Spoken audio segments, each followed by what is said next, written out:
jantraning Bagong. Nggih, Pulun. Bagong pengin bangun kayiwangan utawa bangun desa ning Karang Pradesan iki kanthi syarat plemrtangga jiwa lan jambu dipa nirmala. Nalke anakku aso. Waduh. Modiar ora njaluk ngapura uangmu iso slip lho, Gong.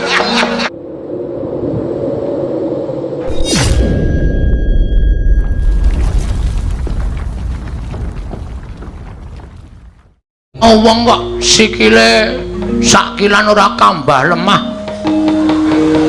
Tukang sulap kowe. Wis. Aja ngawu gawar ngawur. Kita takon lawan panjenengan ulun Bathara Indra Bagong. Weh, la iki pancen Bathara Guru ki ora mung lelamisan le ngancam karo kahanan dusunku. Ning pancen lahir batin ketok iki dewa Bathara Indra dasar pranyata. Bagong, nun. Semar kudu nyembah kawan wong atuaku. Siwa Ismaya kudu nganggo tata krama lawan wong tuaku. Yen kowe isih kepengin entuk plemrtangga jiwa lan jambu dipa nirmala. Lah yen ora kepengin entuk plemrtangga jiwa lan jambu dipa nirmala, aja takon dosa. Papan dunungkumu iki bakal tak besmi, tak bumi angus. Para kawan Bagong. Wis dadi niating atiku, Ndra. Lho. Ora basa karo aku. Abokar gelut kok basa. Nek wagu panjenengan wantun kali kula. Ketiban asta kula. Ah. Ora wangun gelut ki ya sapa anane. Nek kowe niat arep gawe geger dusunku kowe arep bumi angus, aku sing bakal dadi pepalange. Aku sing bakal ngayomi kawulaku.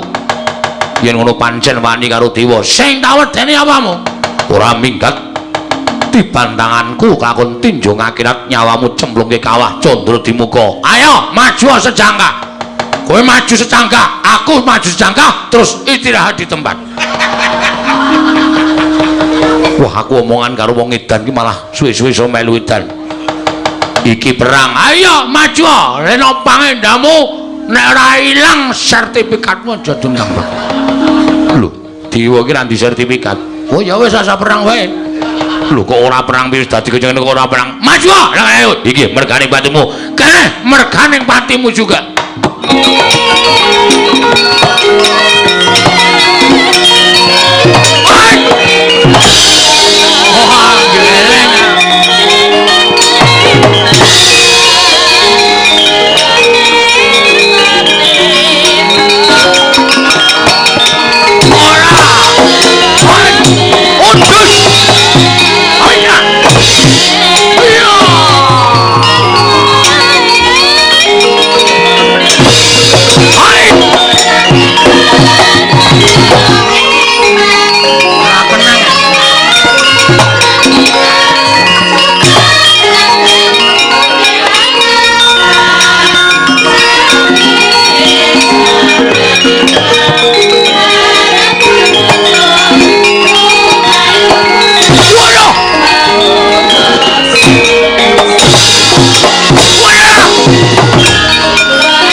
Iki ngapa sing teko kira ki?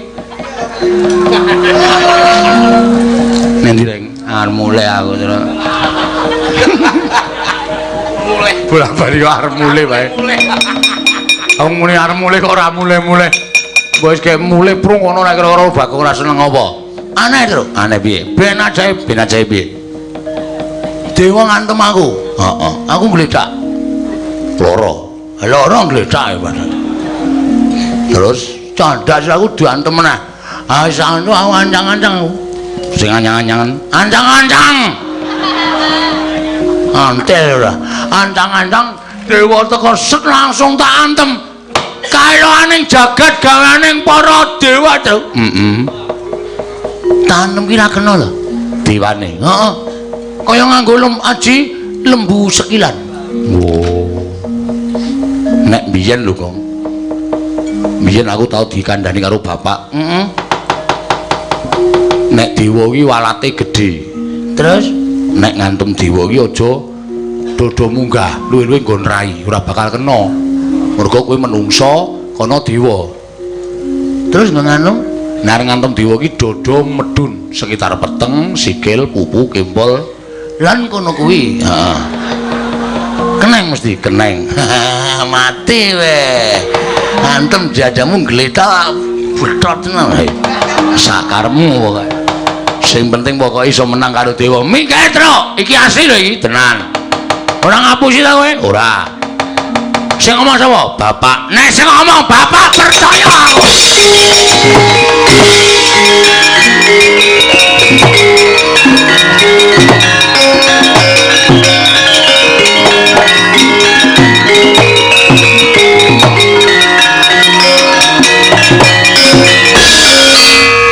Isih wani karo aku ora munter sisi karo kowe. Ayo nek pancen wani ayo malso. Kowe ora iso males karo aku. Kowe tok kowe ngantem karo aku ora kena. Diantrane panjalmane apa ya? Elok tenan. Aku dadi kowe pasang Jaya Kawijayan guna kasantikan diantem kok ora.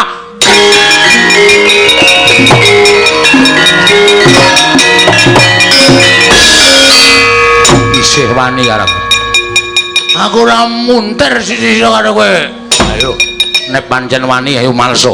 Kowe ora iso males karo aku. Kowe tok kowe ngantem karo aku ora kena. Diantrane panjalmane apa ya? Elok tenan. Aku dadi kowe pasang Jaya Kawijayan guna kasantikan diantem kok ora keneng. Elok tenan. Iya sabar. Ayo ngantemo. Legane nganti kuwi iso ngantem karo aku. Bumi langit tangkep. Aku dewa, kowe menungso. Bapak Semar. Nyuwun perlindungan nggih, Bapak. Nyuwun kekuatan kali Bapak. Anakmu berjuang mati-matian, Pak. Mula paring ana kekuatan, paring ana daya kasantosan. Ora sak dadak kowe ngedumel. Ayo walesen Bathara Indra. Piye? Walesen matek dening aku kowe. Kamu kapan kowe?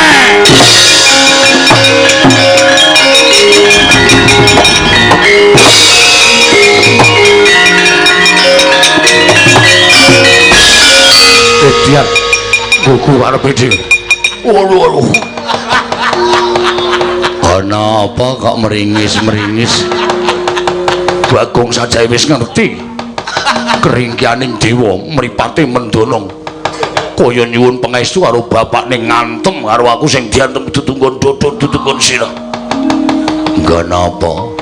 Terus. Jebul dewa ku ya iso mules. Wela kok dadi ponokawan kok sak kepenake dhewe.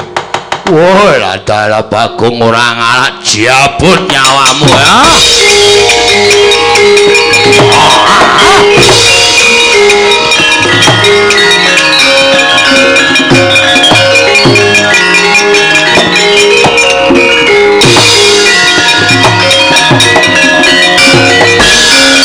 Sapa iki? Dewa jenggote do baca iki. Takon karo aku Yama Dipati, Yama Widuri Dipati.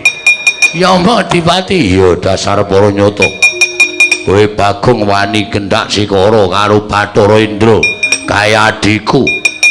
Kowe iso ngantem Bathara Indra. Piye, gleleng ta aku? Kuwi sing nganggo tepa-tepa nek sekuat tenaga iso meletis mau. Oh, ora wawo-wawo. Aku dewa tukang jabut nyawa. Aku namanya jabut untu kulino. Jajal piye? Wis untu waras wis jabut ora kekejek kowe. Mati dening aku pangga kayani mati ya. Ayo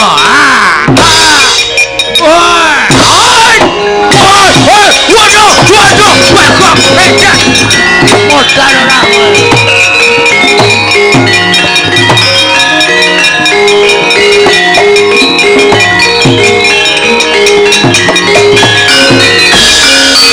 walah wis konangan ora iso ndumuk dewa ning mbok menawa wis dikandhani karo Semar. Ora diremet sak kayang.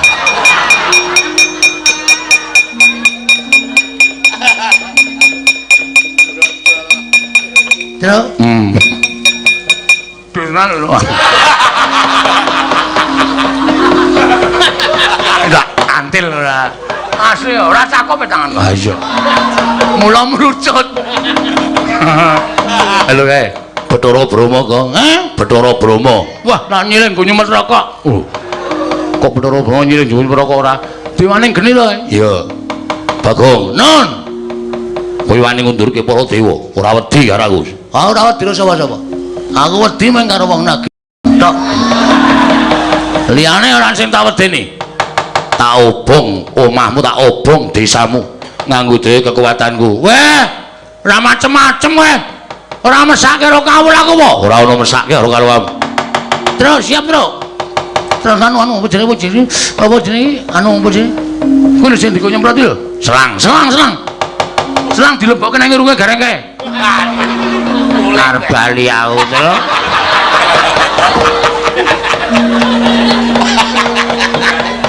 Sio tenan ngene. Mun rama tuh digedhek cengele terus. Ae ngono ya. Mati dening aku kowe Ponopahan Bagong.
Kaya ngapa kalah nek karo akal.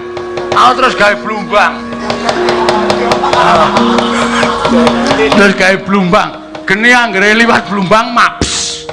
Liwat blumbang mapes. Ben ngobong mburiku. Ora apa-apa. Ayo kowe Bathara Brahma genimu ora ana paedahe. Ayo arep ngetoke apa meneh kowe saiki garengane.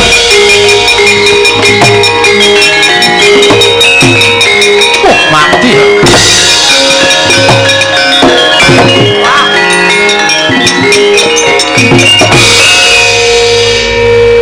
Gawe blumbang kejembaren. Gawe awan lumpat mah kecemplung. Terus gentane sik tak adus. Wah, kesuwen. Oh, iki ngono ana sing maju meneh malah ngrekoso. Mung mabyur-byur. Gareng ae. Gareng celaka matane kowe kewalik ngono kok. An mulai aku. Ambok ge mulai ket mongko ge mau arep mulai ora. Lah tenan. Gugu karepe dhewe manus maling jajan.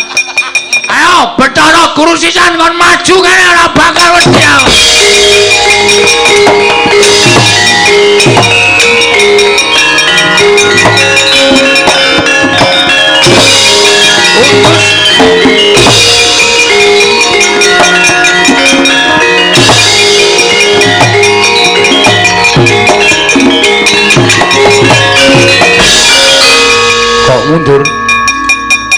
Bathara Guru maju tenane. Oh. Aku wedi. Tangane kono papat e. Piye? Nek tanganku loro cekeli tangane dhewe loro, terus tangane dhewe loro ngamplengi aku. Modar aku. Oh iya ya, mesti menangan ya, mesti menangan. Terus saiki apik-apik. Matur, Pak. Oh iya. Bapak ora urung ya dikatut-katutke. Wis ora apa Semar ya kudu melu cawe-cawe perkara iki. Nek ngono ayo mlayu wae Bathara Guru men ketemu karo Bapak Agong. Yo, ayo ora Pak,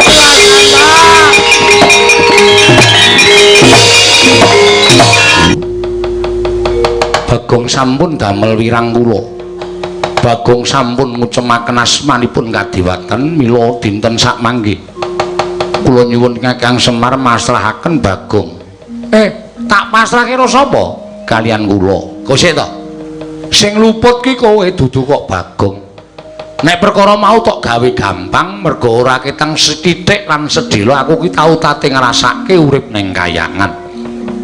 Lah kok dadi kowe men dijaluki pelemper tangga jiwa Jambu Dipa Nirmala kok awel, Kok dadak kudu ngidak karo derajate kakangmu? Nek kowe mau ora omong werna-werna ning ngarepe Bagong mesti ora bakal wani karo kowe. Ning ngarepe Bagong ki wong mersal mbedugal, ning dheweke ngerti tata krama, ngerti unggah-ungguh tresna karo bapakne. Ngerti bapakne arep didak martabate, Bagong ora entuk. Didak martabake, Tru. Ha iya. Lalu wong dipangan ya martabat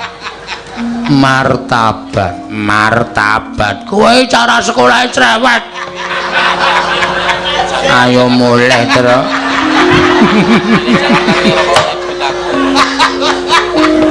Nek loro tenan gareng bengi mesake tenan.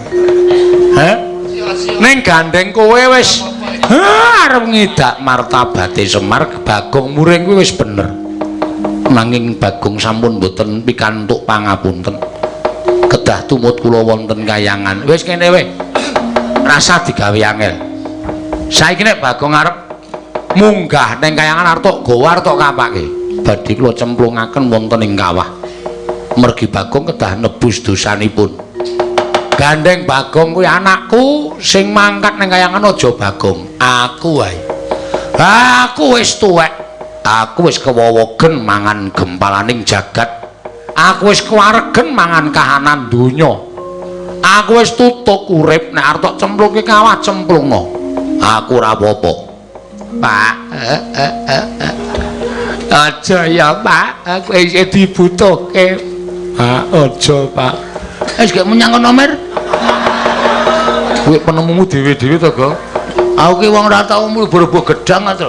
Nek Semar mangkat mbok ben mangkat ora masalah.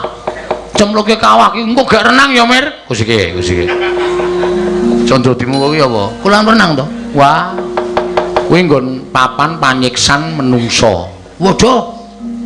Ya aja, Pak. Menengo. Iki nek ora kaya ngene iki ndak ora rampung-rampung. Aku gawanen. Kakang Semar lilo. Ora lilo ngopo? Wong ming mati kok ndak tak gondeli tak aweli ngopo? Aku ki ya wis ngenteni pati. Mula nek kuwi nyengkake patine kakangmu aku malah seneng. Patenono aku ora apa-apa. Cemplungno ning kawah. Pukulun. Sampun ngantos namung bapak tok, Pukulun. Kula iki saged dados lirunipun adik kula, Bagong. Kula cemplungke kawah iki mboten napa-napa ning kula nderek bapak. Malah apik kuwi. Ha wis ora ana gunane kok kowe urip nang jagat iki. Mulai ora. Biar mulai wae. Ora betah Tru. Suarane Bagong ngantos ora jamak-jamak. Mboten namung bapak ning Petruk nggih mangkanthi teng kayangan. Mang beto teng kayangan. Kula gelem cemplungke kawah nyuli adi kula Bagong. Sampun wanen wong Semar kare garang kare Petruk. Aku ya sago. Bagong ora usah melu. Aduh. Kancaku sapa, Pak? Kowe duwe kewajiban bangun desa. Dirampungke sik. Bapakmu dadi tumbal ra apa-apa, kakangmu Petruk gareng. Nglabuhi kowe ra apa-apa, sing wigati gegayuhanmu kasembadan. Wis Go, kari ning omah. Wis kono gedhe menyang. Lho. Pemlato susu-susu to. Mengkalep ping bapak Petruk gareng. Iya, aku Petruk gareng. Wis kono mangkano Nang bojomu rasa dijak. Ra. Ada pateni. Mulai ya, Dra. Ya, yo. Mulai ra. Nah ngaten tetelo sampun ikhlas monggo. Kula kanthi minggah wonten ing kayangan. Nala Gareng Petro ayo. Nek pancen Bathara Gulu mentala, ora apa-apa. Pancen iki dalane awake dhewe. Bagong ditutuk kene bangun desa rasa mikir, bapakmu rasa mikir kakakmu.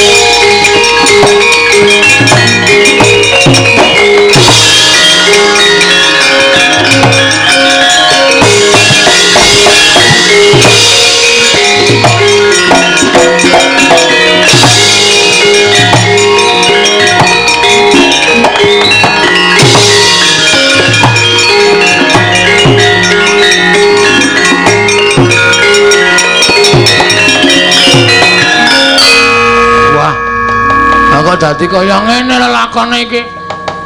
Terus aku kon ngopo wis jajali? Ijen malah rumangsaku Semar ki nibake kewajiban abot karo aku.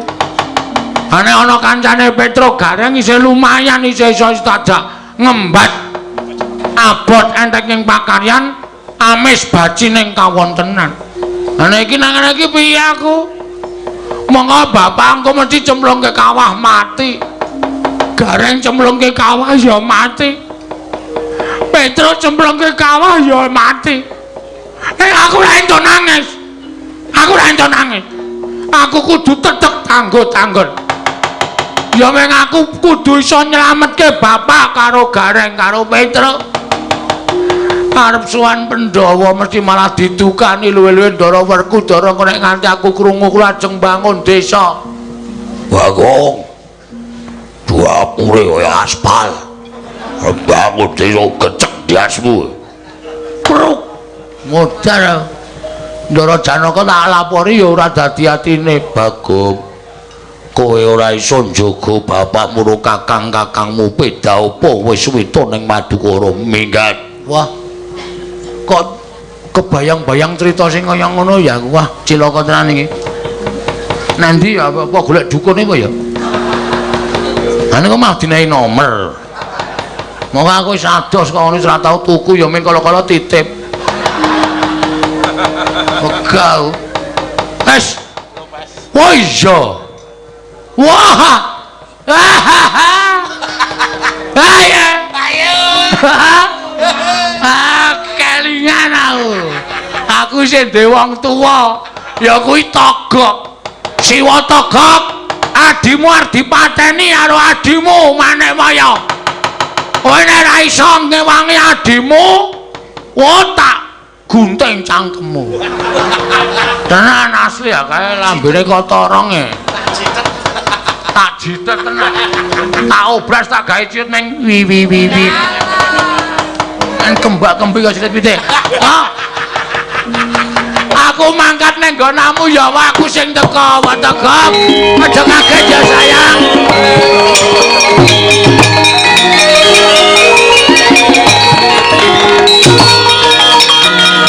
Ana apa Tegak? Kok kaya ora dadi karepmu? Kowe anggere tak kancani tenguk-tenguk kok mesti nglungani, anggere lungguhan tak jejeri kok mesti endo. Jane eneng apa? Jare mau janji dina iki golek ngengeran Swita Nalindra sabrang. Aku wis mara nggawa koper kok kowe urung persiapan apa-apa ki piye? Nek ana perkara omongno karo aku Tegak, aja meneng wae. Aku ki ya ming kancamu siji-sijine. Aku ki sedulurmu siji-sijine. Aja terus bisu ana kowe mengko ndak ora apik kedadeane. Nek ana perkara ya ayo dirembuk wong loro. Lum. Aku ki sak suwene ora tau mikir karo sedulur-sedulurku kok saiki malah dadi mikir ya. Sedulurmu ki sapa? Wong ya ning urip ning alam padang ki ming karo aku. Kok iso mikir sedulur? Nek kanca dadi sedulur ki ya oke, nek sedulur tenan ki rak ya ora ana to. Ana. Lho, ana. Ana. Aku iki jare disedulur ning donya iki ning papane adoh. Tur gaweane ya ngalor ngidul karo aku. Ya kuwi Semar. Ya si Ismaya adikku.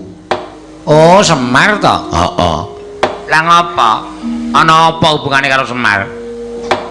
Aku ki ngimpi ning kok atiku ki bareng-bareng ngimpi ki tratapan sir-siran ora karu-karuan. Monggo aku ora tau nggatekke karo adikku Semar, lah kok ora kaya dina iki kok nggonku duwe kawigaten luwih karo sedulurku Semar. Lah kowe ngimpi apa? Aku ngimpi kok Semar kaya numpak kapal, numpak prau cilik.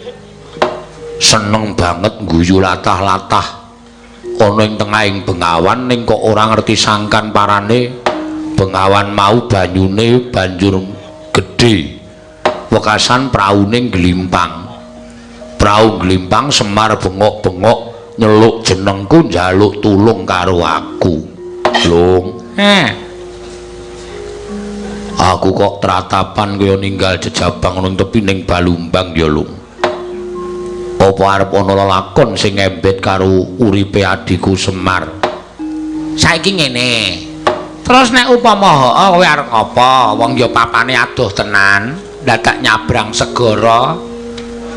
Ya nek mangko Semar ki tok tulungi ki atine lega, nek ora lak malah wong nyatane karo Semar ki 10-an abad ora ketemu, ya ta? Lah iya. Apa ya kowe isih kelingan karo rupane Semar? Lah ya isih Semar karo aku rupane ora bakal malih. Ket biyen medhun ning donya ya wis kaya ngene iki. Ora bakal owah. Lah mula kuwi aku jane kepengin goleki Semar, kepengin nakokke eneng perkara apa lan ana wigati apa. Kok nganti aku ngimpi kaya ngono kuwi ora prayoga to.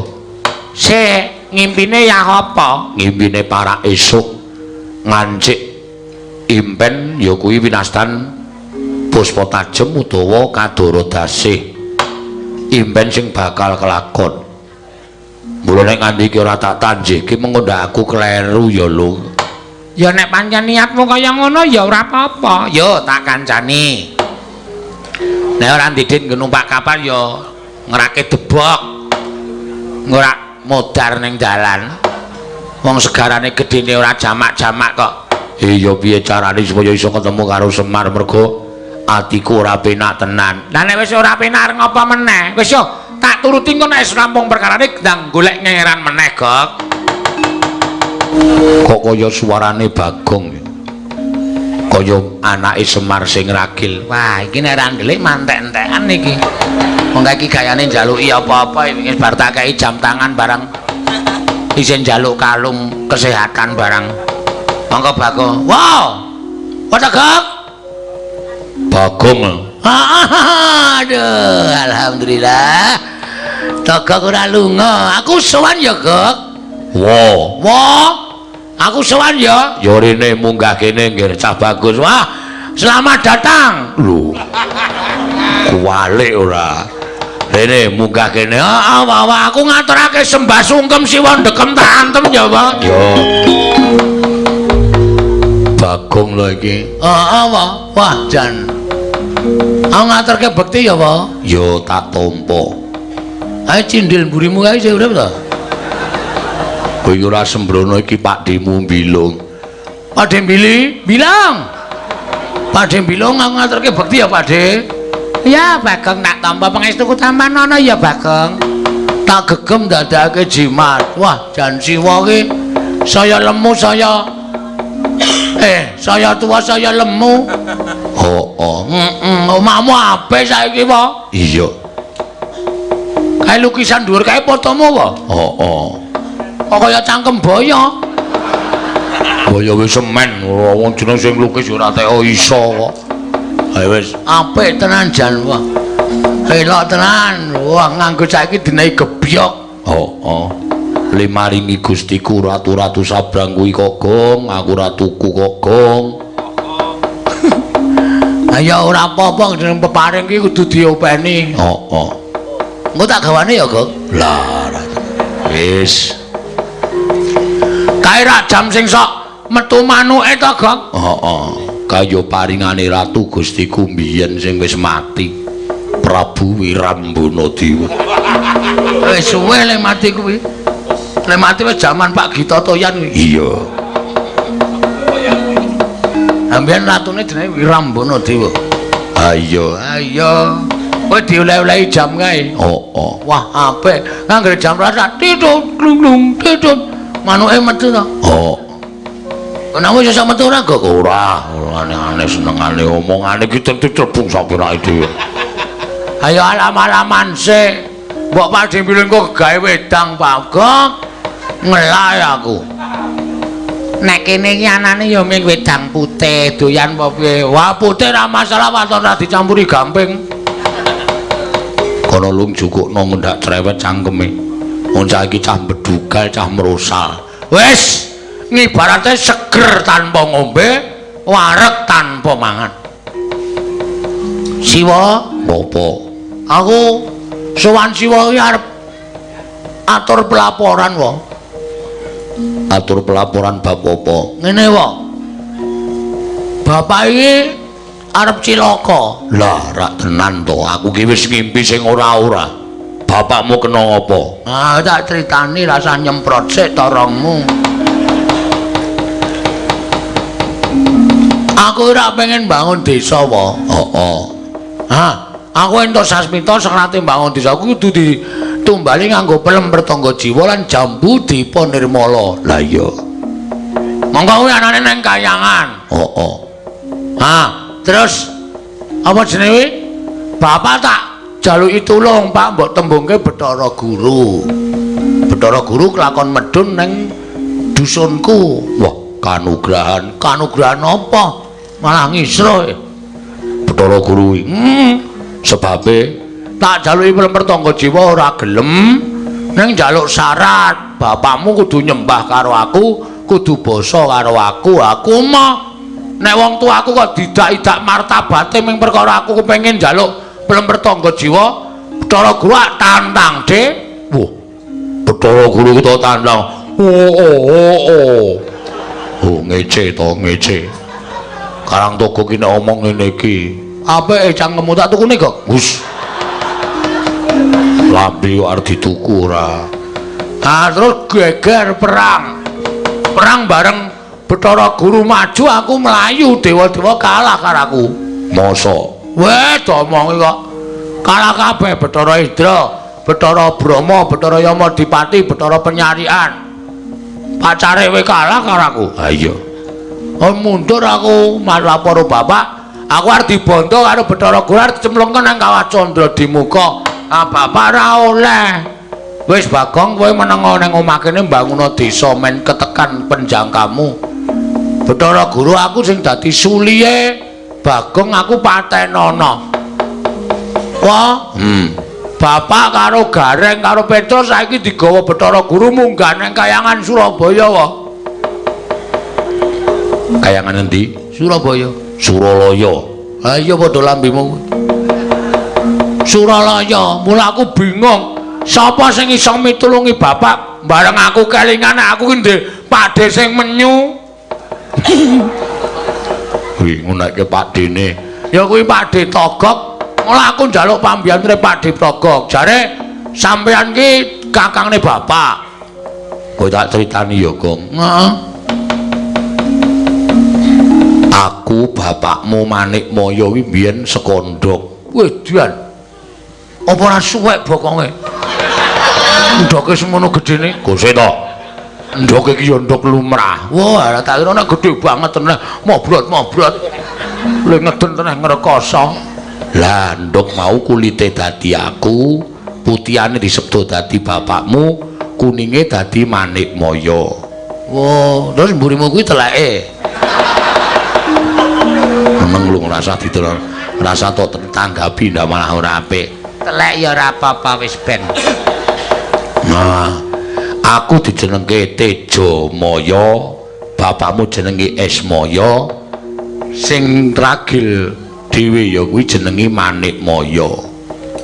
Aku gumone kok, Manikmaya kok bagus kok kowe elek. Lah critane ana. Apa? Aku critani kok. Pakde, Pakde. Aku mbiyen ki mergane tau tate ming dolanan perang-perangan karo bapakmu Ismaya. Kuwi didadekke jalaran Manikmaya wadul karo Bathara Tunggal bapakku. Wah. Bapakmu jenenge sapa, Kok? Bathara Sang Hyang Tunggal. Eyangku. Oh.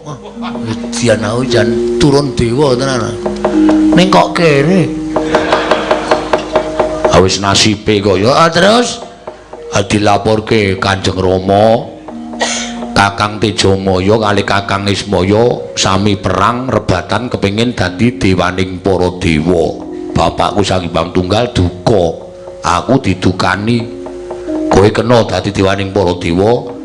Nek Togog utawa Tejamaya iso nguntal gunung pagering jagat sisih kulon, Ismaya iso nguntal gunung pagering jagat sisih wetan. Terus tak untal. Ngongso to, Gok? Sita. Aku sendika nalika semono cangkemku tak jembar-jembarke nganti suwek kaya ngene iki merga budidaya nguntal gunung. Lah bapakmu duwe ide. Idene piye? Diserot karo bapakmu separuning gunung kuwi mlebu ning waduke bapakmu, mula bapakmu wetenge nglembreh kaya ngono kae. Wah. Isine gempalaning gunung to kae? Heeh. Sesuk arep tak plotot tak nggo uruk. Lho. Malah diplotot nguruk ora. Wah, dadi elek kaya ngono terus mudhun ning jagat. Lah kuwi critane ngono kuwi terus Manikmaya dadi diwaning para dewa ora ana sing mepalangi. Nah asline kowe ya wa. Lah aku tuwa dhewe kok. Wah, kowe mesti gleleng tenan nek dadi diwaning para dewa. Ane diwaning para dewa kok ya dipermaksik cangkeme kok. Omongan lho kowe kok ora ana penake ya, Gong. Lara ning atine kok nyenengke. Itulah kelebihanku. Ayo. Terus ayo ngono kuwi. Nah, nek kowe iso crita ngono kuwi berarti kowe kakangne Manikmaya utawa Bathara Guru. Aku njaluk tulung, Gong. Kowe munggah ning kayangan Manikmaya seneni. Manikmaya. Semar balik iki. Ora lo balik untal kowe. Ngono kok. Aku nek munggah ning kayangan iki aku wis sumpah, aku wis ora munggah meneh ning kayangan. Waduh. Aku cindile kuwi. Sik ora usah dikatut-katutke. Tak mulai ya, Kak. Loro ati. Anggere dilarani atine kok mengardo mulih wae. Mulya kono malah kelong kancane ora apa-apa. Kaya wingi tak tundungi ora mulih ya, Kak. Heeh. Ora aja bilung. Ning nek tumrap aku gandeng kowe kuwi anak, swarganing wong tuwa ki nek anak iso ngabekti karo wong tuwa. Aja njaluk tulung. Ning kowe dhewe sing iso kudu nyelametke bapakmu. Kowe munggah ning kayangan. Atrene modar. Padha karo aku soroh nyawa sing diancami aku wa. Ngene wae. Kowe munggah ning kayangan ning kowe dadi wong sing mlebu metu kayangan ora ana sing ngelekke. Sapa? Kowe tak dandani gelem ra? Ning ora wedok lho gak aku. Mun tak dandani wedok tak kon ning prapatan, ora ning kayangan. Dandani cara sapa? Sing ora dielekke mlebu metu ning kayangan ki ming wong tanah utawa titah ki ming siji. Sapa? Raden Janaka. Berarti asu? Aku. Kesusu malah miso aku. Berarti aku arep dandani Raden Janaka. Heeh. Asik. Wah. Seneng iki. Sadurunge munggah ning kayangan aku arep menggawe cewek-cewek sebanyak-banyaknya. Ayo gleleng kok ben do jatuh cinta karo aku. Ben go tergilas-gilas karo. Tergilas-gilas ki apa? Hak pliter simbok siji. Ha iya. Gelem kowe? Gelem. Nek gelem saiki kowe toto-toto sedekep. Sedekep piye? Tak cipta. Dicipta tak dadekke Raden Gatotkaca. Siap. Terus aku munggah ning kayangan ya. Ha iya. Oke, jos iki. Ngene ora aku kok le malik piye? Mbuh aku ora urusan. Ora usah malik ora apa-apa wis benteng ning kowe. Ning nek kowe ketemu Janaka tenan udu salahku lho. Nek kowe diajar. Wah mbok cangkeme sing apik wae. Kowe iki arep ngekeki jalan keluar kok malah ngedeg-degi ta kowe? Kowe ning kayangan Raden Janaka ning jagat ora bakal ketemu. Wis gak didandani. Wis niat ta munggah ning kayangan obrak-abrik kayangan ora balekke bapak. Yo. Toto-toto yoga. Heeh. Togok yen malegak legok trembilung kang Sarawita. Kowe ngapa Gok Mas cangkeme digojeki? Menengo.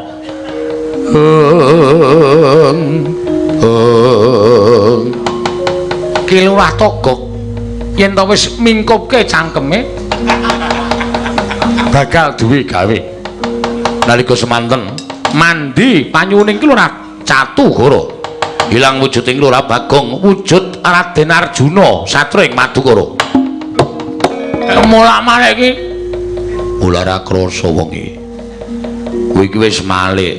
masa Iya. Kono ngilu ning jero kono. tak ngilu sik. Ora percaya karo lambe torong. Waduh. Wah. Ediane gleleng tenan aku.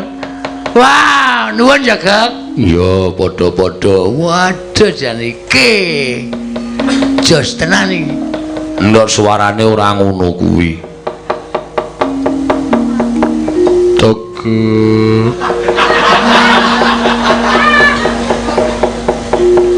Wonten dawuh Raden. Mbok cangkemmu dobraske Tegek. Wah, Janaka kok kaya ngono ya. Lam-lam berjiwatan boyo mira boyo ingsun sun remuk dadi kerupuk. Omongane wis. Nek kowe cara kaya ngono kuwi munggane kayangan ora bakal ana sing ngerteni. Heeh. Lah aku nek kayangan suarane ya kaya Raden Janaka iki. Lho kudu Raden Janaka. Rupane kok Raden Janaka kok suarane kaya Bagong. Iya Tegek, rasa nyemprot-nyemprot cangkemmu. Aku ming takon sak lumrahe Tegek. Nggih, pun minggah teng kayangan Semar dislametke. Iya Tegek, aku njaluk petan pamit. Pamit munggah ning kayuwangan Tegek. Nggih, ngatos-atos. Janaka nek mlaku kudu nganggo gendhing wali. Sak karep sampean ajeng ngangge gendhing napa?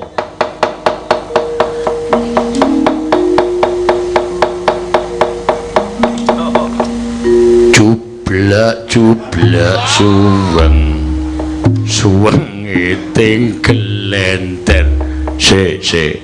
Raden Janaka niku paring ora nganggo pangkur utawa nganggo suba kastawa. Suba kastawa sing piye Tegek? Nalikane rae dalu cangkemmu bliru. Oh, cangkem gedhe kok kon crita ora? Wis rasan dadak kokian gunem sing tanpa guna. Aku budal marang kayangan Tegek ngatos-atos. Mulat mara Sang Arjuna ismunya kang kamanungsan kasrepan tingkahing mungsuni lan padha katang ayataya. Iki sula apa?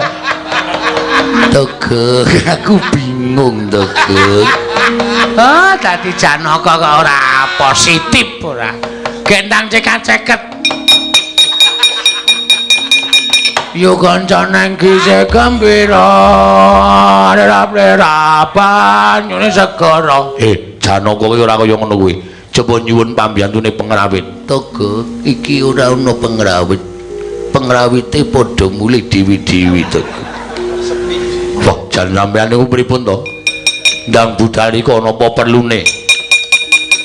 Nganggo srepek lames lasem slendro patete 6 Tegek. Nggih, pun rika ndang cekak-ceket. Ndang budal teng kayangan. Aku njaluk pangestumu ya Tegek. Nggih, ngatos-atos. Tak budal neng kayangan tulung mengko cindil mburi kuwi bakaren sirahe. mbok rasah metu. Sia-sia ora. Mulih wae aku mulih apa ora? Aku budal ndhisiki lagu to, Gong. Ngatos-atos.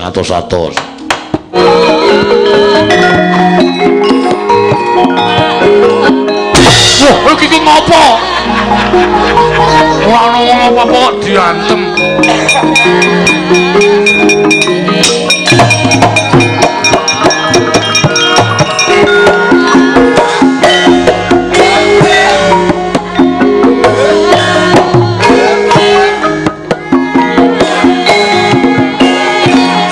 Gog cangkemmu, Gog.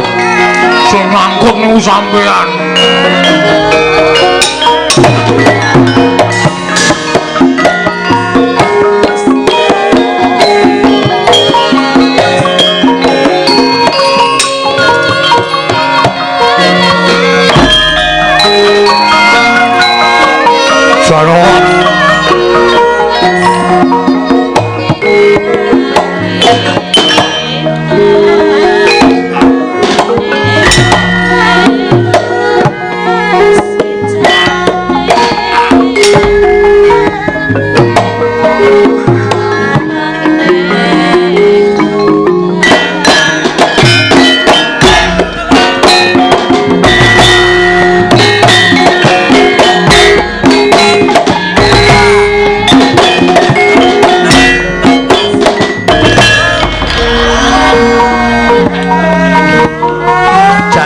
Kejegluk ngambah Ndek Kantara sumu-suping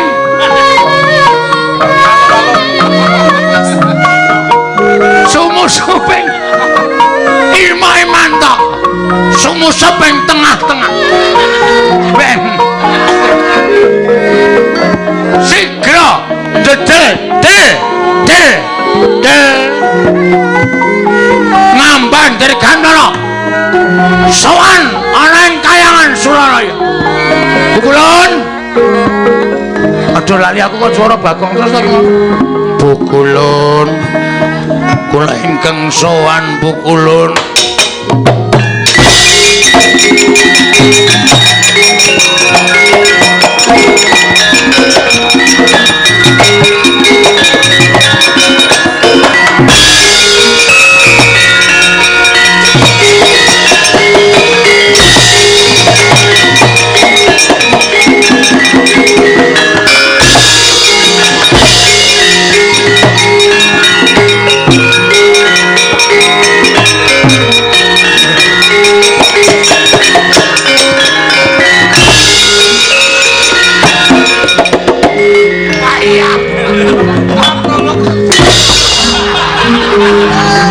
Piye to kae carane?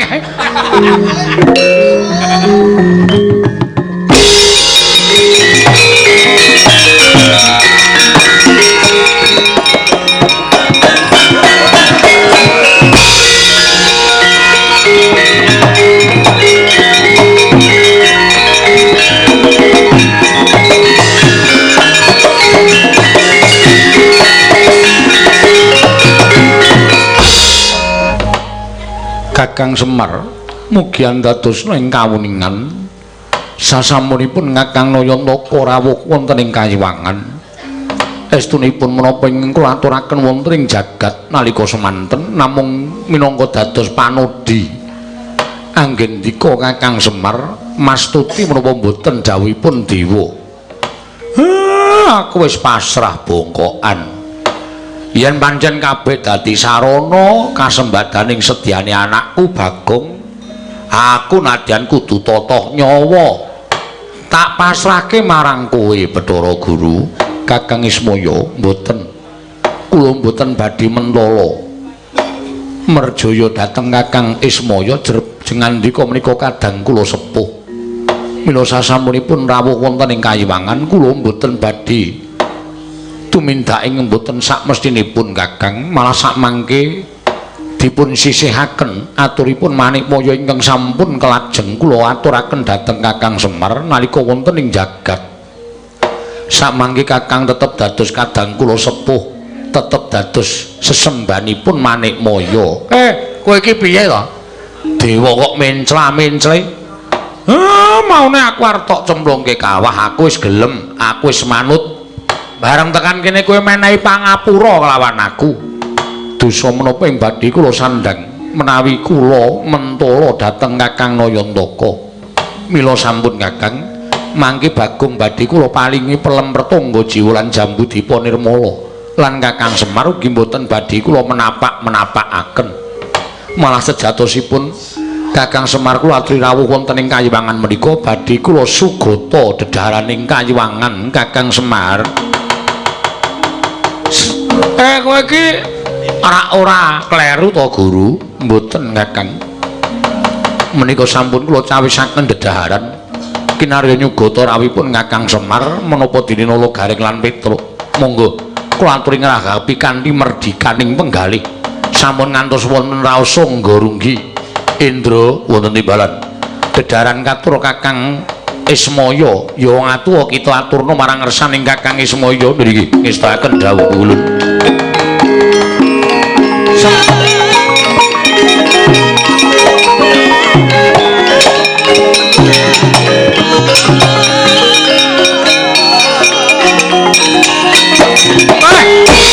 Tenan to iki ya.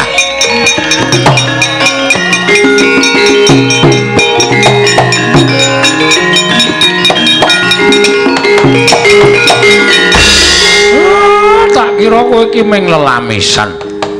Men supaya atiku lega, atiku seneng tumuli kowe etok-etok nyugata marang Semar. Wah, lah kok tenan. Iki eneng woh-wohan. Pelem Pratangga Jiwa lan Jambudipa Nirmala. Guru aku ngaturake panuwun. Kakang Semar monggo kaliyan Nala Garing Petruk dipun rahabi sak merdekaning penggalih. Monggo sampun wigih ringa-ringa. Ayo Pak iki ya wis keroncongan wetengku. Ayo Pak Gedi maam kuwi diparing karo Bathara Guru kok. Kowe ora dahar apa piye Manikmaya? Mangke gampil Kakang menawi kula mangke gampil. Gunjang ganjing langit kelap-kelapaton. Lir kincanging risang mawe gandrung. Datan Grahita Kelurahan Semar Badranaya. Nalika semanten sigra ndahar Jambudipa Nirmala Pelem Pratangga Jiwa parandiri dening Sang Hyang Manikmaya wis cinarem daru beksi wisa racun ing niwasi dupi andhahar Pelem Pratangga Jiwa Jambudipa Nirmala sumerpet kang panon dawah plak kapidara Dua Semana Nala Garing Tuwin Petruk nalika semanten datane nget Purwadasina.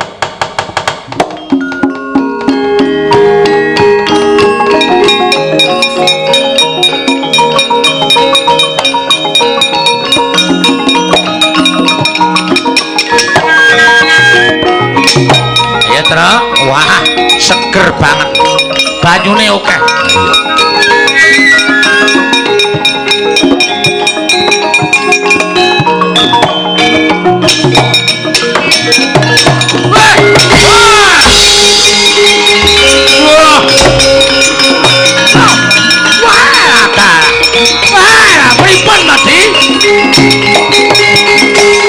Kencang waru dayang pak pong bu bola kali cede sapa sing gawe. Lah ngados mengkaten lampanipun Adi Guru api-api menika ngrengko Kakang Semar nanging nyawisaken dedaharan ingkang sampun cinarem daru beksi wisa racun. Pono kawan sami mblasah kados mengkaten menika dos pundi diwae.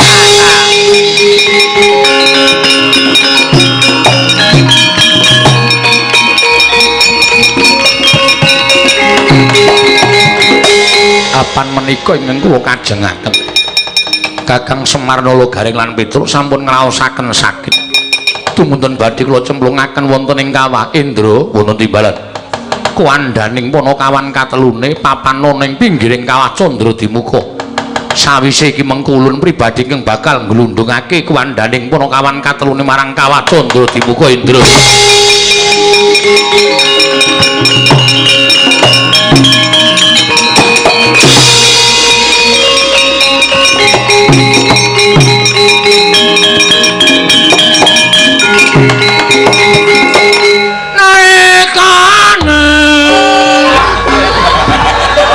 Sirap kang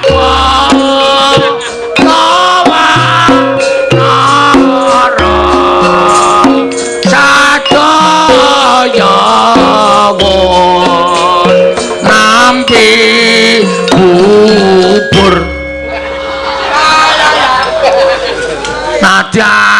Asih. Asin rebek. Sudarsana wis ngunggonira laper. Kakang Rada punawi niki menika kados wonten sowanipun Arjuna Kakang. Lah iki dipun timbali kemawon sajaipun kok nyusul dhateng panakawanipun. Sajaipun mekaten Kakang. Arjuna padha kanthi harja saprapta kita Janaka. Mulan mula sang Arjuna semenya kang kamanungsan kasrepan ingkang ngungsu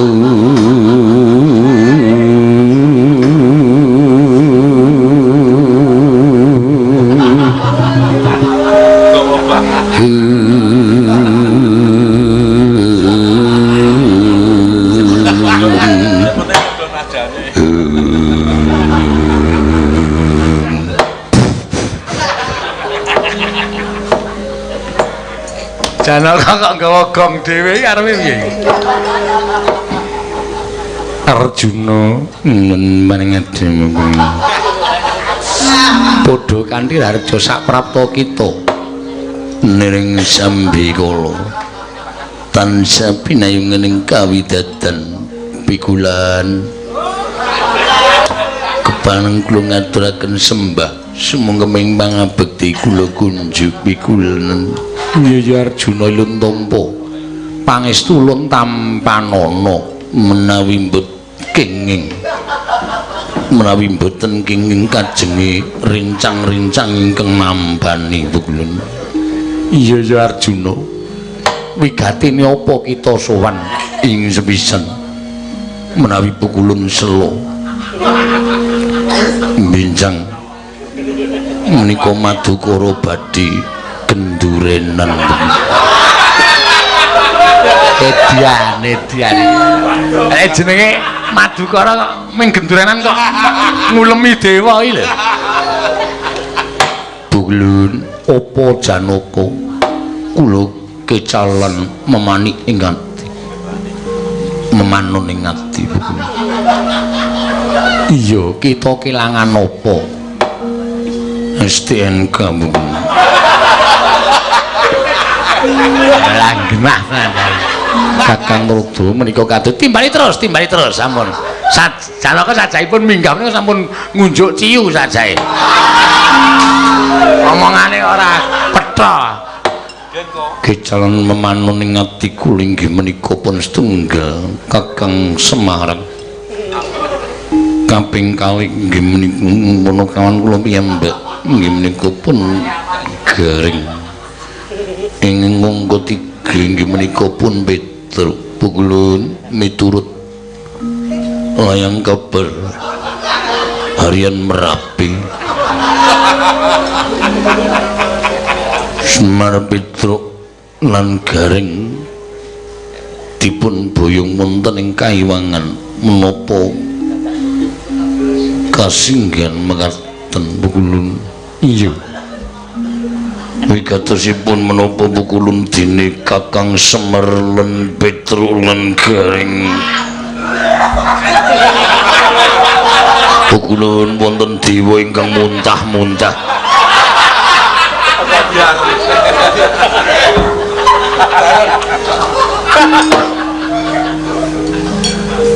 menapa sababipun Pukulun dene Kakang Semar kabuyung wonten ing Kaiwangan lajeng kelipatanipun berapa? Piye kuwi? Lajeng menapa to kelipatanipun Kakang Semar? Kelipatan berapa?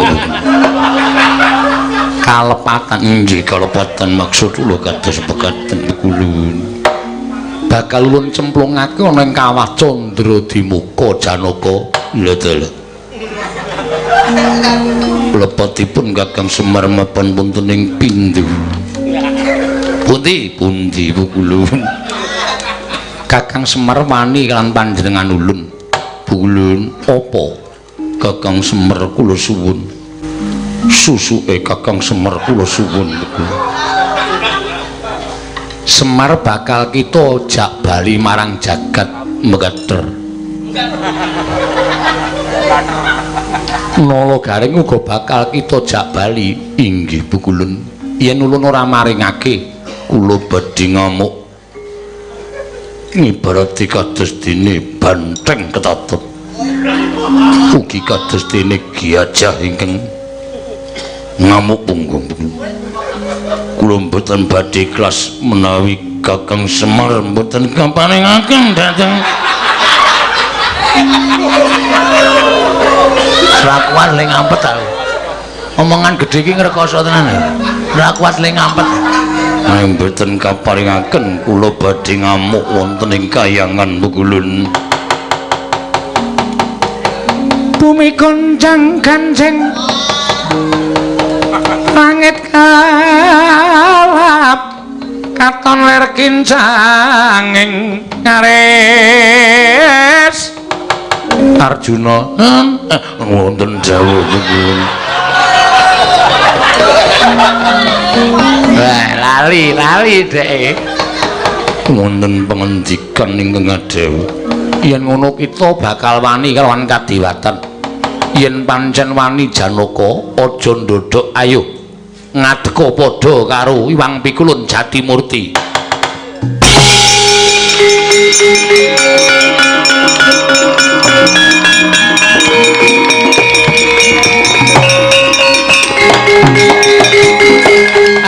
Janaka kok metenteng iki cara ngendi? Metenteng nganggo tangan-tanganku dhewe kowe Bathara Lodong rasa cerewet. Ora ngajar. Bathara Lodong rasa cerewet. Anggepe aku wadah permen apa piye? Arjuna wonten dawuh. Yen kita kuat nampani guntur geni guntur angin.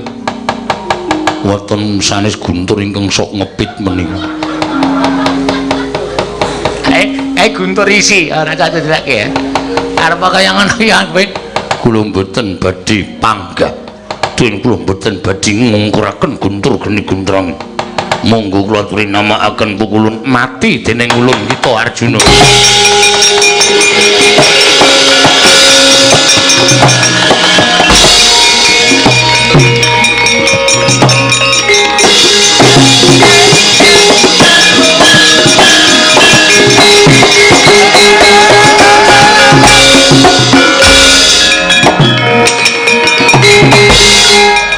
Kang Supan apa to iki Janaka?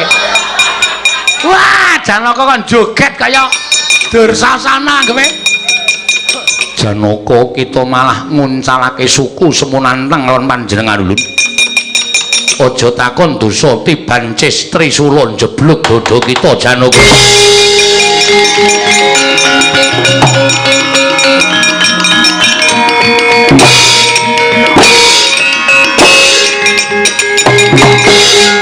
Pukul dewa kok mainan drei. Iki pusaka dudu drei. Lah diguru yo ngerti drei. Kula aturi namakaken Pukulun menawi paduka Pukulun boten saged merjaya pun Janaka. Dinten mangke malah jengan iki ngembadi kula berjaya. Aduh Kakang Rada mlajak.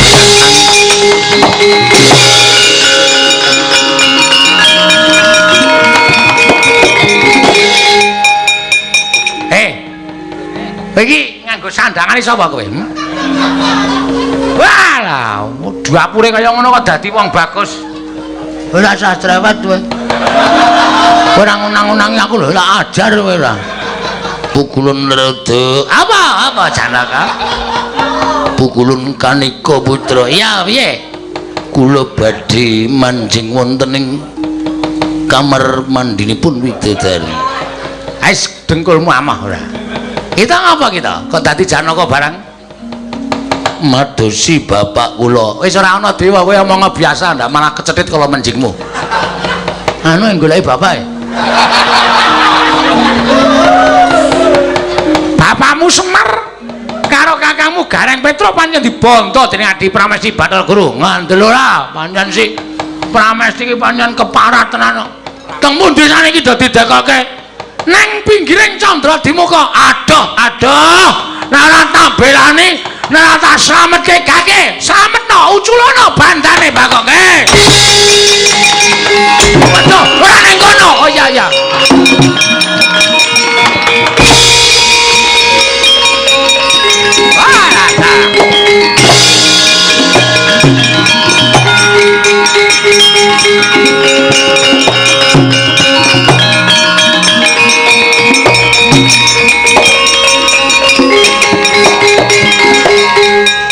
Do batang nang kene.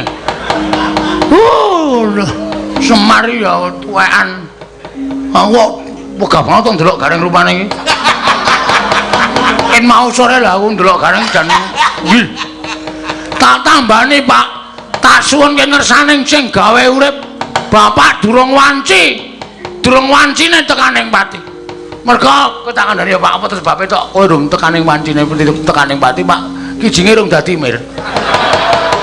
Nek wis dadi kowe bakal tekaning pati. Tak tambanane ayo, do urip kabeh ora kaya bocah. Sadar.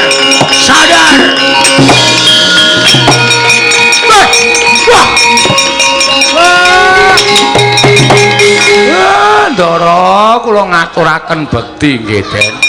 Waduh, Ndara, kula ngaturaken bekti kula kunjuk matur sembah nuwun, Ndara. Waduh, Den, maturaken sembah nuwun tanpa pepindhan. Iya dipodo-podo. Pripun, Ndara? Iya dipodo-podo. Podo-podone kok dawa banget ya, Rek. Nek mboten wonten sampeyan kula wis dicemplungke teng kawah. Suwun nggih, Den. Sama-sama. Ndara kok ngendikane kaya ngoten? Kakang Semar.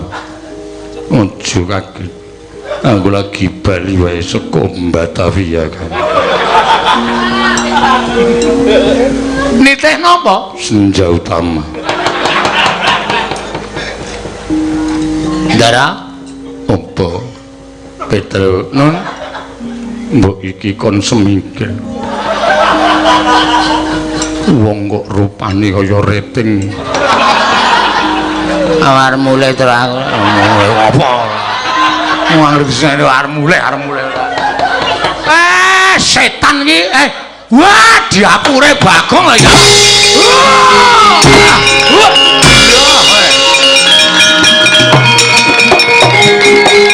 Gleneng laku mer. Wah, kowe kudu sembah karo aku. Kakang Semar. Kakang Brotobrot. Brotobrot piye ora? Broto Simping. Brotonaya. Badranaya. Brotonaya. Kleru ya. Lah piye? Pancen tak sengaja Kakang. Pancen wis dadi niatku. Nggonku lung bakal gawe wiranging Bathara Guru. Lah saiki gurune ndi? Mulang bocah-bocah. Kowe. Ndara karo Semar kok tuthuk-tuthukan. Kakang Semar amping-amping ngono aku. Ndara ajeng napa? Arep nguyuh. Arep lenggah dampar ke Prabu Sela Kandha Warubinangun. Nek ana aku ora bakal kuwalat. Dadi ya kuwalat mburimu kuwi. Men sirahe dienggo sikil.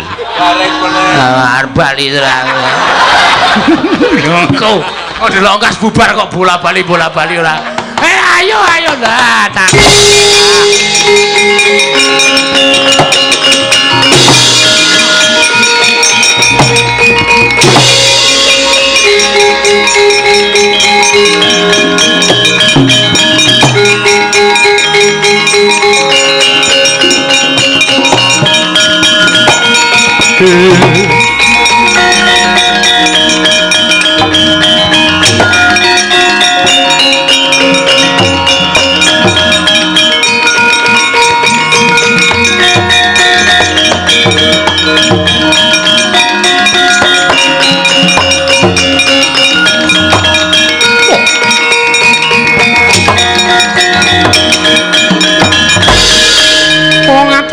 bekti kula kunjuk pukulun. Iya Kresna ulun nama. Kula ngaturaken bekti kula kunjuk pukulun. Iya Arjuna ulun nama. Guru akehku aku ngaturake bekti. Iya Werkudara ndak tampa. Wonten menapa pukulun teka paduka rawuh wonten ing jagat Arjuna. Kebangetan gedhamu. Ing atase nalika semana kowe mirang-mirangke ulun. Nggone ulun lenggah ning Kayiwangan, teka saiki ulun minglar saka ing Kayiwangan sira wis prapte ana ing jagat Janaka. Ora pantes sira dadi laranging jagat. Ora pantes sira dadi unusaning titah. Sira munggah ning Kayiwangan mirang-mirangke Bathara Guru kok saiki wis lungguh ana ing kene Janaka.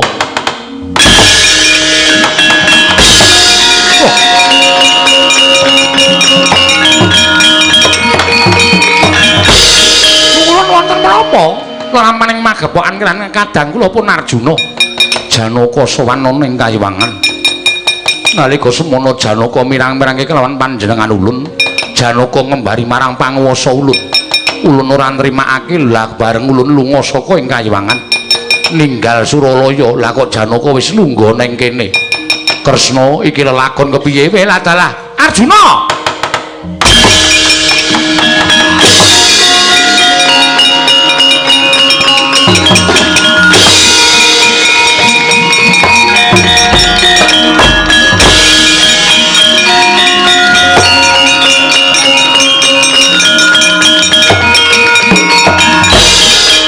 Prabu tentu wonten tiyang ingkang madha rupa kaliyan kula. Kok sik ta aja kesusu. Mengko ndak malah kowe kewirangan. Munggah ning Kayangan ya munggah. Ning karo aku aja kesusu. Monggo kula dherekaken.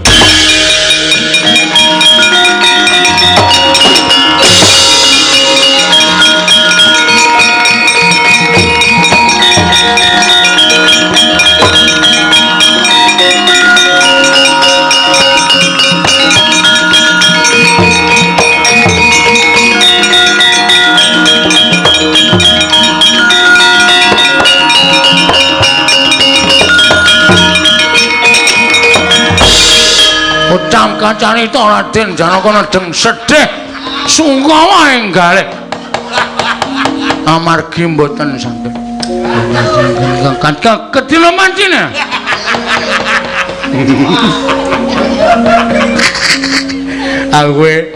aku weruh mulai Bagong nyanyel Janaka kok nginjen widodari menek tembok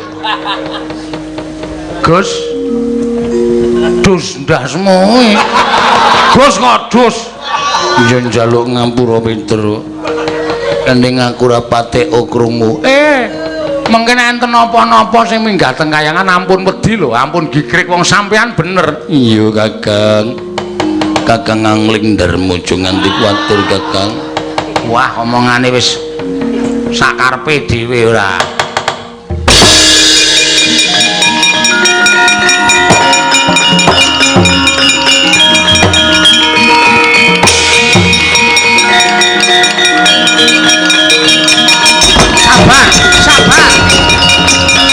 Janaka ayo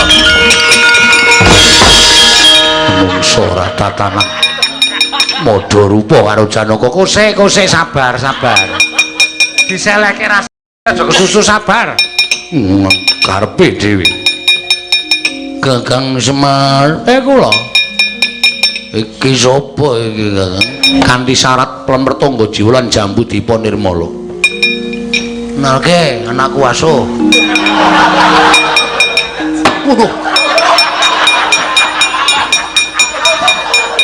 Modiar kene ra njaluk ngapura uangmu iso slip lho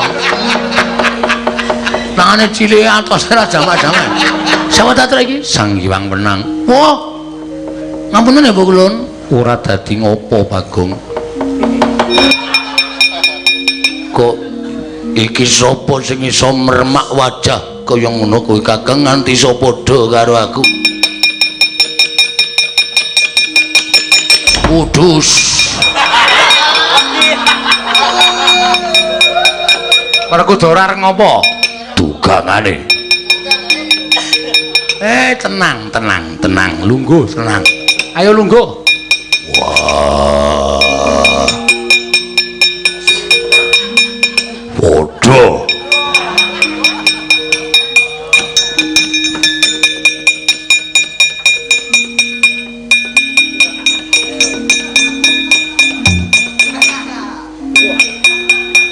Wis Petruk wis kuwi rasah ndagel mundur. Yo wis.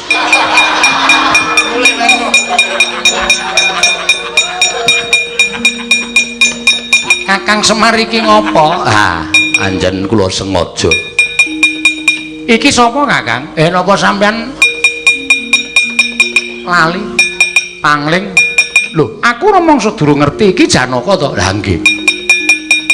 Nuwun sewu, Ndara Janaka Mang maju. iya Kakang. Kowe percaya karo menungso kuwi Mboten. Nek sampeyan ajeng ngerti Mang Totok ning ora seru-seru. Yong.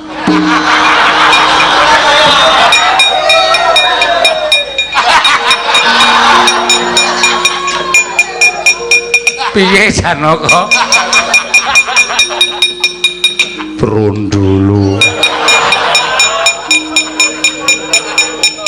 Sapa? Swantenipun Bagong. Bagong dadi Janaka. Sapa Janaka? Bagong Kamal. Bagong. Nggih.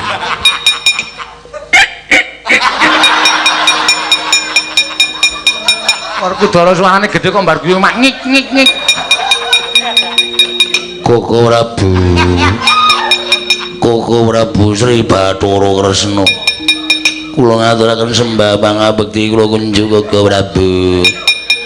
Adikku Di, adikku. Kakangku Kang, kakangku. Arjuna ndak tampa pangestuku tampanono ya Yayi. Kula gegem kiwa tengen. Bagong mbok aja edan janjane ngopo? Lho. Sapa sing ngandani mir? Ndaramu ngerti dhewe kok. Waduh. Nyaturan sembah mabekti ya? Iya tak tampa.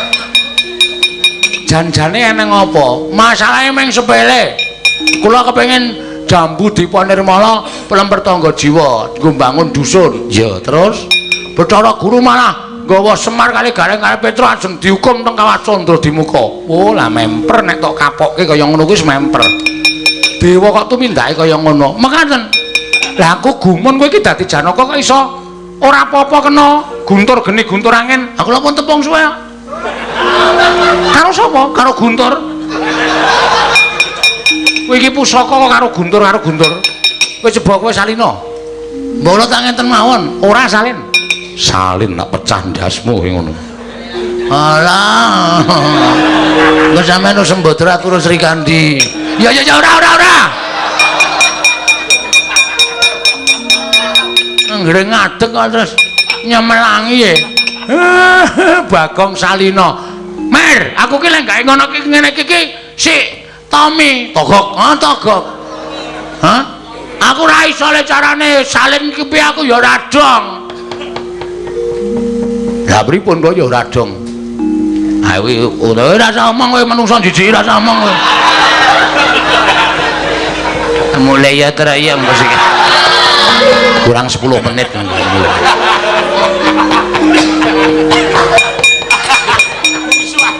Pripun? Lane ora iso malih. Edan. Ya wis kene. Tak sebdane kene. Meneng wae. Nggih.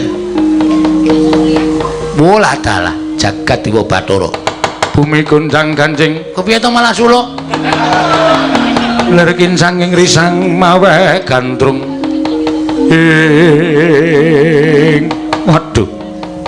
Ngantos mboten pana paningal kula pukulun. Nyun pangapunten.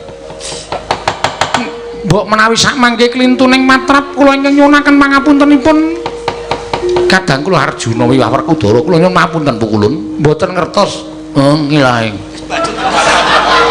Kaya ora dadi baya punapa Kresna. Kita ngaturake nyuwun pangapura karo ulun isih gedhe pangapuraning ulun marang jeneng kita seluas samudra Kresna. Terus apa to wigatine dene kita sowan monggo mangarsama ning ngarsaning mami. Mula gage matur marang panjenenging Wang. Lah Bagong iki kenjingan sapa to Pak kok Ndara Kresna nganti ndodok. Inggih. Mangke dipun paringaken pukulun kepareng lambabar dhateng pewujudan menika Kresna, pewujudan kaya ngapa? Kita weruh apa? Ulun nek wis omong karo kita nek ora kuat lambe kantangan. Lah kok kita malah weruh pewujudan sing werna-werna apa makhluk abstral. Minggir tak bandinge. Kusik aja tok banting ku nek banting ku alat. Ngrekoso uripmu. Apa ingin dadi kersa kita pukul ulun ingkang jangkung laku jantraning Bagong. Nggih ulun. Bagong pengin bangun kayiwangan utawa bangun desa ning Karangpradesan iki kanthi syarat Plemrtangga Jiwa lan Jambudipa Nirmala. Nalke anakku asuh. Waduh. Modiar ene ra njaluk ngapura uangmu iso slip lho, Bang. Tangane cilik atos ora jamak-jamak. Sapa tatra iki? Sang Hyang Wenang. Wah. Ngapunten ya, Bu Kulun. Ora dadi ngopo, Bagong. Bathara guru menyang endi, Bagong? Tesih teng sekolahan. Mangke wangsule setengah 4. Bagong aja sembrono Semar. Nggih, kula tak sing nyeluk Bathara guru.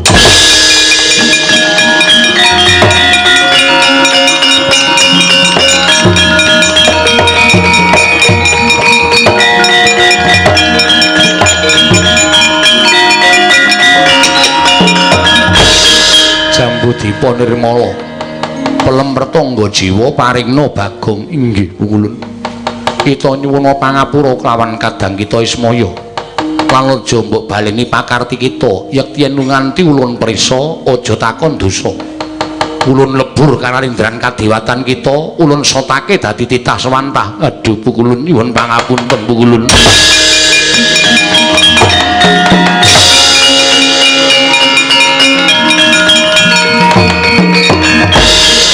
Bagong Plemrtangga Jiwa Jambudipa Nirmala ingkang kita karepake bakal ulun sediani.